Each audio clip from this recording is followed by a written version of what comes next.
ಕಾವೇರಿ ನೀರು ಹಂಚಿಕೆ ವಿಚಾರದಲ್ಲಿ ಕರ್ನಾಟಕಕ್ಕೆ ಸುಪ್ರೀಂ ಕೋರ್ಟ್ನಲ್ಲಿ ಭಾರೀ ಮುಖಭಂಗವಾಗಿದೆ. ಪ್ರತಿನಿತ್ಯ 12,000 ಕ್ಯೂಸೆಕ್ ನೀರು ಹರಿಸುವಂತೆ ಕಾವೇರಿ ನೀರು ನಿರ್ವಹಣಾ ಪ್ರಾಧಿಕಾರ ನೀಡಿದಂತಹ ಆದೇಶವನ್ನು ಸರ್ವೋಚ್ಚ ನ್ಯಾಯಾಲಯ ಕೂಡ ಎತ್ತಿ ಹಿಡಿದಿದೆ.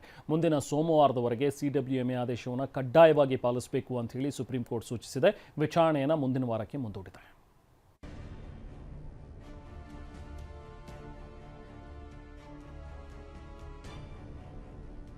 ಕರ್ನಾಟಕಕ್ಕೆ ಮತ್ತೆ ಕಾವೇರಿ ಜಲಾಘಾತ. 12,000 ಕ್ಯೂಸೆಕ್ ನೀರು ಹರಿಸುವ ಸಿಡಬ್ಲ್ಯೂಎಂಎ ಆದೇಶ ಎತ್ತಿ ಹಿಡಿದ ಪೀಠ. ಮುಂದಿನ ಸೋಮವಾರದವರೆಗೆ ಆದೇಶ ಪಾಲನೆ ಕಡ್ಡಾಯ. ಕಾವೇರಿ ವಿಚಾರದಲ್ಲಿ ತಮಿಳುನಾಡು ಸಲ್ಲಿಸಿದ್ದ ಅರ್ಜಿಯ ವಿಚಾರಣೆ ಸುಪ್ರೀಂ ಕೋರ್ಟ್ ನಡೆಸಿದ್ದು ರಾಜ್ಯಕ್ಕೆ ತೀವ್ರ ಹಿನ್ನಡೆಯಾಗಿದೆ. ತಮಿಳುನಾಡಿಗೆ ಕಾವೇರಿ ನೀರು ಹರಿಸುವ ಕುರಿತು ಕಾವೇರಿ ನೀರು ನಿರ್ವಹಣಾ ಪ್ರಾಧಿಕಾರದ ನಿರ್ದೇಶನಗಳನ್ನು ಪಾಲಿಸುವಂತೆ ಸುಪ್ರೀಂ ಕೋರ್ಟ್ ಕರ್ನಾಟಕಕ್ಕೆ ಸೂಚಿಸಿದೆ. ನ್ಯಾಯಮೂರ್ತಿಗಳಾದ ವಿಕ್ರಮ್ ನಾಥ್ ಮತ್ತು ಸಂದೀಪ್ ಮೆಹ್ತಾ ಅವರನ್ನೊಳಗೊಂಡ ಪೀಠ ಈ ಕುರಿತು ತಮಿಳುನಾಡು ಸಲ್ಲಿಸಿದ ಅರ್ಜಿಯ ವಿಚಾರಣೆ ನಡೆಸಿತು.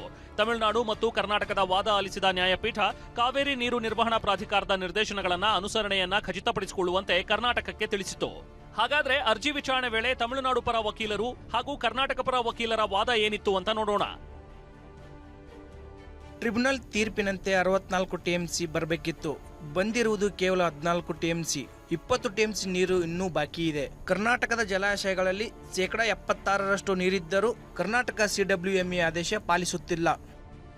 ತಮಿಳುನಾಡು ಪರ ವಕೀಲರ ವಾದಕ್ಕೆ ಕರ್ನಾಟಕದ ಪರ ಹಿರಿಯ ವಕೀಲ ಶ್ಯಾಮ್ ದಿವಾನ್ ಪ್ರತಿವಾದಿಸಿದ್ರು. ಕಾವೇರಿ ಜಲಾನಯನ ಪ್ರದೇಶದಲ್ಲಿ ತೀವ್ರ ನೀರಿನ ಅಭಾವವಿದೆ. ಆದರೂ ಸಿಡಬ್ಲ್ಯೂಎಂಎ ಆದೇಶದಂತೆ 12,607 ಕ್ಯೂಸೆಕ್ಸ್ ನೀರು ಹರಿಯುತ್ತಿದೆ. ಜಲಾಶಯ ಗೇಟ್ ತೆರೆದು ಸಿಡಬ್ಲ್ಯೂಎಂಎ ನಿರ್ದೇಶನ ಪಾಲಿಸಲಾಗಿದೆ. ರಾಜ್ಯದಲ್ಲಿ ಮಳೆ ಅಭಾವವಿದ್ದರೂ ಸಿಡಬ್ಲ್ಯೂಎಂಎ ನಿರ್ದೇಶನದಂತೆ 12,000 ಕ್ಯೂಸೆಕ್ಸ್ಗಿಂತ ಹೆಚ್ಚು ನೀರನ್ನು ಬಿಡಲಾಗುತ್ತಿದೆ. ತಮಿಳುನಾಡು ಮಾಡಿರೋ ಸುಳ್ಳು ಆರೋಪ ಸರಿಯಲ್ಲ.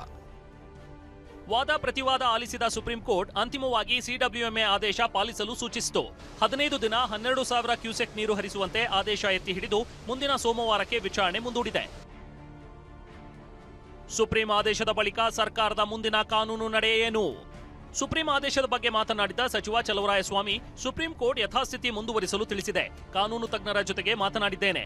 ಸಿಎಂ ಗಮನಕ್ಕೆ ತಂದು ಮುಂದೆ ಏನು ಅಂತ ಪ್ರಯತ್ನ ಮಾಡ್ತೀವಿ ಅಂತ ಹೇಳಿದ್ರು. ನಾವು ಅದನ್ನ ಡಿಸ್ಮಿಸ್ ಮಾಡಿ ನಮಗೆ ಸಿಡಬ್ಲ್ಯೂಎಂಎ ಮುಂದೆ ರಿವ್ಯೂ ಮಾಡಲಿಕ್ಕೆ ಅವಕಾಶ ಕೇಳಿದ್ದು, ರೆಡ್ಯೂಸ್ ಮಾಡಬೇಕು ಅಂತ. ಈಗ ಅವರು ಅದನ್ನು ಮುಂದಿನ ಸೋಮವಾರ ಇಟ್ಕೊಂಡಿದ್ದಾರೆ. ಸೊ ಈಗ ನಾನು ಲೀಗಲ್ ನಮ್ಮ ಟೀಮ್ ಜೊತೆ ಮಾತನಾಡಿದೆ. ಲೀಗಲ್ ಟೀಮು ACS ಜೊತೆ ಎಲ್ಲ ಮಾತನಾಡಿ ಮೊನ್ನೆ ಮುಖ್ಯಮಂತ್ರಿಗಳು ಗಮನಕ್ಕೆ ತಂದು ಮುಂದೆ ಏನು ಅಂತ ಹೇಳಿ ನಾವು ಸ್ವಲ್ಪ ಪ್ರಯತ್ನ ಮಾಡ್ತೀವಿ.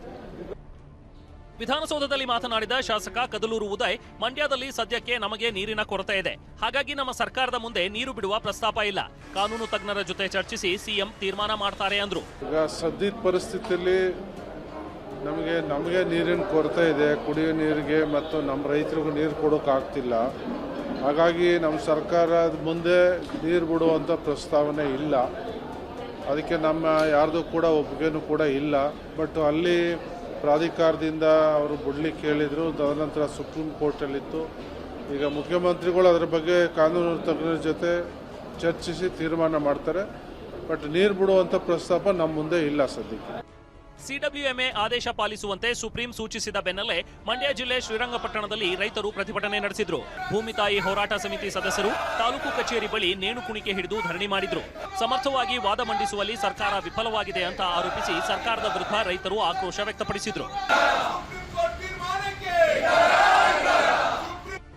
ಇದೇ ವೇಳೆ ಮಂಡ್ಯದಲ್ಲಿ ಸರ್ ಎಂ ವಿಶ್ವೇಶ್ವರಯ್ಯ ಪ್ರತಿಮೆ ಬಳಿ ಖಾಲಿ ಚೊಂಬು ಹಿಡಿದು ಬಿಜೆಪಿ ಕಾರ್ಯಕರ್ತರು ಧರಣಿ ನಡೆಸಿದ್ರು. ಟೈರ್ಗೆ ಬೆಂಕಿ ಹಚ್ಚಲು ಪ್ರತಿಭಟನಾಕಾರರು ಪ್ರಯತ್ನಿಸಿದ್ರು. ಈ ವೇಳೆ ಪೊಲೀಸರು ಟೈರ್ ಕಿತ್ತುಕೊಳ್ಳಲು ಯತ್ನಿಸಿದ್ರು. ಆಗ ಬಿಜೆಪಿ ಕಾರ್ಯಕರ್ತರು ಹಾಗೂ ಪೊಲೀಸರ ನಡುವೆ ತಳ್ಳಾಟ ನೂಕಾಟ ನಡೆಯಿತು. ಬಳಿಕ ಹಳೆ ಬೆಂಗಳೂರು ಮೈಸೂರು ಹೆದ್ದಾರಿ ತಡೆದು ಆಕ್ರೋಶ ವ್ಯಕ್ತಪಡಿಸಿದ್ರು.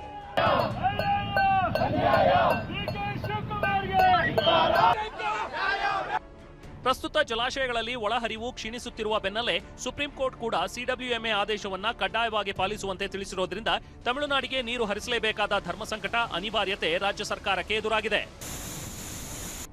ಹರೀಶ್, TV9 ಬೆಂಗಳೂರು.